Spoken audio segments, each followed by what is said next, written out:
صلی علیک یا رسول اللہ وسلم علیک یا حبیب اللہ صلی علیک یا رسول اللہ وسلم علیک یا حبیب اللہ۔ اور نوافل تھے، آپ نے ان سے پڑھوا لیے، بہت اچھی بات ہے،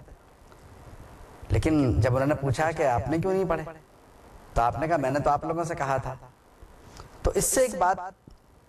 یہ ہوتی ہے کہ جب تبلیغ کرنے والا لوگوں سے وہ کام کہے جو خود نہیں کر رہا تو لوگوں پر اس کا منفی اثر ہوتا ہے بعض اوقات۔ اس لیے جب آپ کسی کام کو کہہ رہے ہوں اور وہ کام ایسا ہو کہ آپ خود بھی وہ کام اسی وقت ان کے ساتھ کر سکتے ہو تو آپ بھی ان کے ساتھ شامل ہوں اور یہ کام کیجئے۔ میں آپ کو مثال دوں، نبی کریم صلی اللہ تعالیٰ علیہ وبارک وسلم کا طریقہ بھی یہی ہے۔ حضور کی سیرت طیبہ کے مطالعے سے اس بات کا بخوبی اندازہ ہوتا ہے کہ مختلف مواقع پر ایسا ہوا کہ اگر حضور چاہتے تو سارا کام فرشتے کر لیا کرتے، کوئی مسئلہ نہیں تھا اتنا، صحابہ رضی اللہ تعالیٰ عنہ کو بھی کرنے کی ضرورت نہیں تھی، لیکن چونکہ سب اس دنیا میں رہتے ہیں تو نبی کریم صلی اللہ تعالیٰ علیہ وسلم نے صحابہ کو جب کسی کام کا حکم فرمایا تو اب یہ نہیں ہوا کہ حضور کی طرف سے سارا کام فرشتوں نے کر لیا ہو، ایسا بھی نہیں ہوا۔ دیکھیے مختلف مواقع پر، مثال کے طور پر جب جنگ احزاب میں، جنگ خندق میں، خندق کھودنے کا موقع آیا تو نبی کریم صلی اللہ تعالیٰ علیہ وسلم نے صحابہ کے ساتھ مل کر وہ سارا کام اپنے دست مبارک سے بنفس نفیس، یعنی لوگوں کو یہ سعادت بخشی کہ وہ حضور کی ہمراہی میں خندق کھودنے کے فرائض سر انجام دے رہے تھے۔ یعنی ان کا حوصلہ کتنا بڑھا اس بات سے کہ ہمارا قائد، ہمارا آقا، ہمارا مولا ہمارے ساتھ ہے، اور جتنا کام سب کر رہے ہیں اتنا ہی کام نبی کریم صلی اللہ تعالیٰ علیہ وسلم کر رہے ہیں، ورنہ اگر آپ دعا فرماتے تو اللہ رب العالمین فرشتے متعین فرما دیتا، حضور کے بدلے کا تمام کام وہ فرشتے کر لیتے۔ یعنی یہ بات بعید از قیاس نہیں تھی، مگر نبی کریم صلی اللہ تعالیٰ علیہ وسلم نے ایسا نہیں کیا بلکہ اپنے دست اقدس سے سارا کام انجام دیا، اور اس طرح لوگوں کی حوصلہ افزائی بھی ہوئی۔ ہمیں درس بھی ملا کہ جب کوئی کام کرنا ہو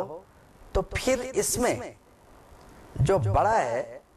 اسے آگے آگے ہونا چاہیے تاکہ چھوٹوں کی حوصلہ افزائی ہو اور کام کرنے میں ان کا ہاتھ یعنی تنگی کا شکار نہ ہو، وہ دقت محسوس نہ کرے کہ یہ تو ٹھنڈی ہوا بیٹھے ہیں اور ہم سارے کام کر رہے ہیں، یہ کیا بات ہوئی۔ تو آپ یہ دیکھیں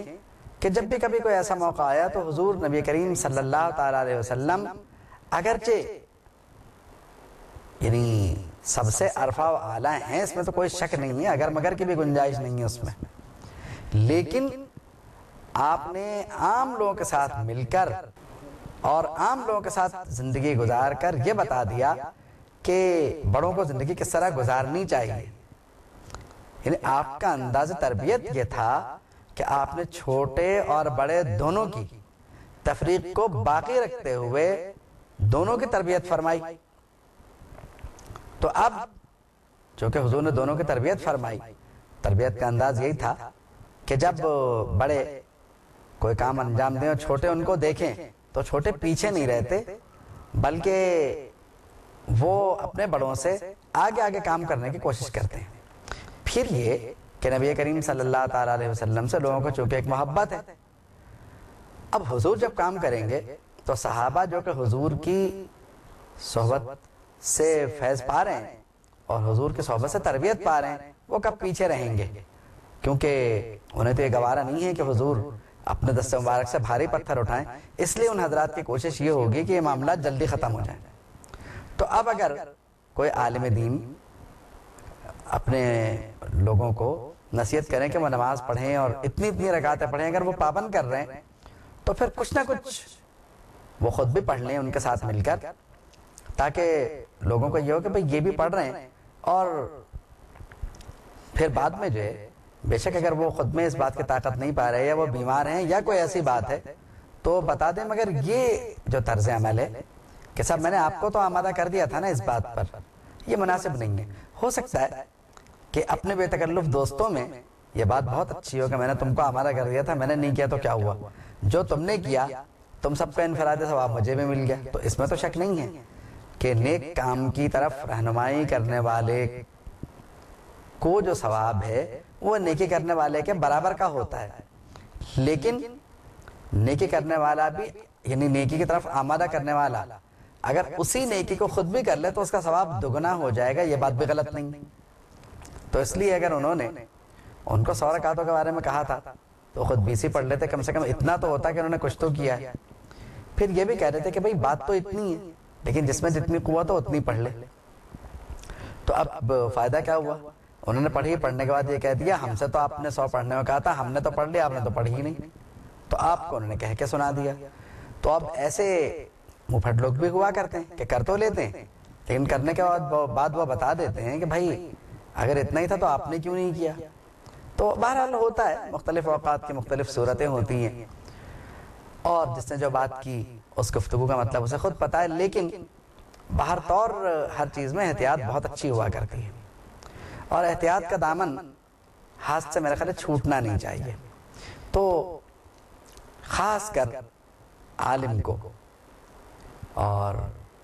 شیخ کو یعنی شیخ طریقت کو، یہ ان کی لائف جو کہ سمبولک ہوتی ہے، لوگوں کے لیے ایک مثال ہوتی ہے، تو انہیں بہت احتیاط کرنی چاہیے کیونکہ ان کے چھوٹے سے عمل کی بھی تقلید ہوتی ہے، اور آپ نے اگر ایک غلطی کو غلطی سے بھی کر دیا تو پتہ نہیں کتنے لوگ اس پہ عمل کر لیں گے، اسے صحیح کرتے کرتے بھی وقت لگے گا۔